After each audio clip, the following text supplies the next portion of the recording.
Mesdames, Mesdemoiselles et Messieurs, bonjour. Et encore une fois, très heureux de vous retrouver ce dimanche pour continuer notre série pour vous présenter des hommes, des femmes qui se sont battus pour que l'Afrique redevienne debout, qui ont fermé leurs yeux pour que nos yeux demeurent ouverts et qui se sont couchés pour que nous, leurs successeurs, nous restions debout. Le personnage historique que je vais vous présenter aujourd'hui est très connu sur le continent africain et nous l'appelons Barthélemy Boganda.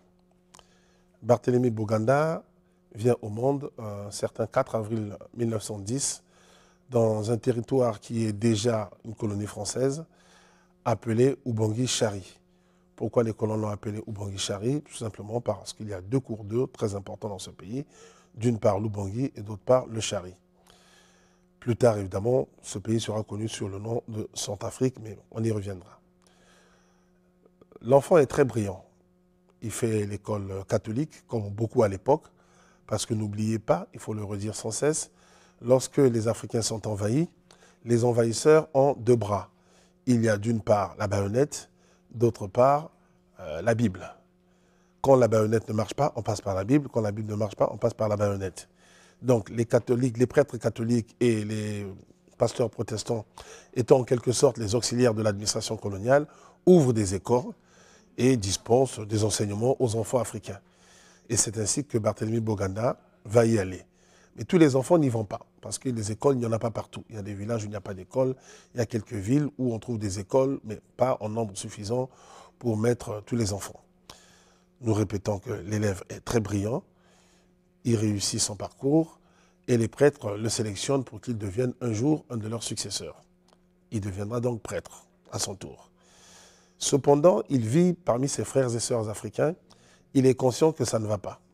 Il est témoin des injustices de l'époque et contrairement à certains qui vont peut-être se lancer dans la poésie ou dans la contemplation de la nature tout simplement, il va décider de prendre sa part dans la lutte pour l'émancipation de son peuple.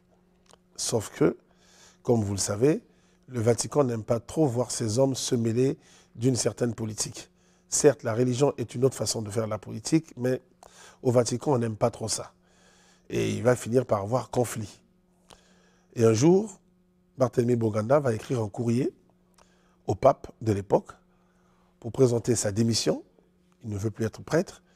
Et parmi les raisons qu'il donne, donc il y a le fait qu'il y a trop d'injustices, il veut s'engager en politique pour réparer ces injustices, mais surtout il va souligner un fait qui est très important que les catholiques d'aujourd'hui devraient méditer.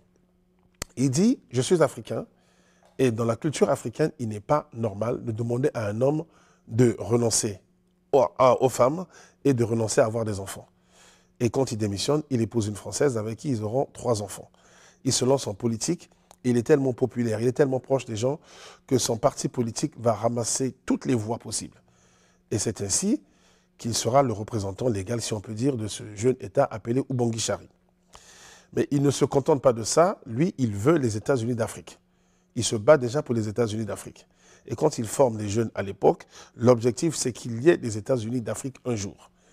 Et il y avait ce qu'on appelait le Grand Conseil de l'AEF, donc le siège était ici à Brazzaville, et il sera par contre combattu par des gens comme Fulbert Yulu du Congo, Léamba du Gabon, qui ne voulaient pas de ça parce que tout le monde savait que c'était un panafricaniste, alors que les deux autres étaient au service des colons.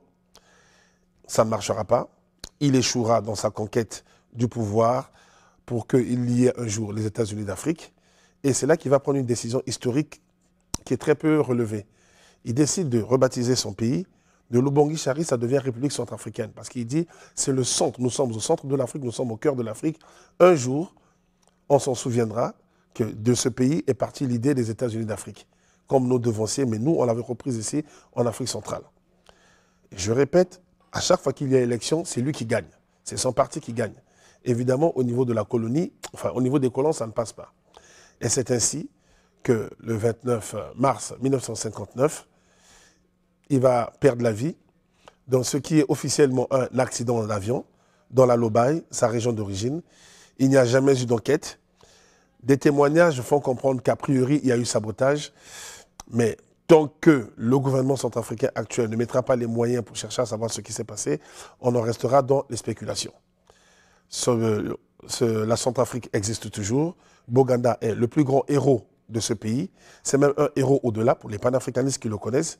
C'est un homme qui, pour certains, est vénéré, mais il faut éviter la vénération parce qu'on n'est pas dans la religion. Je vous remercie pour le temps que vous nous avez accordé. J'espère vous retrouver très prochainement pour la présentation de notre personnage historique africain. Merci.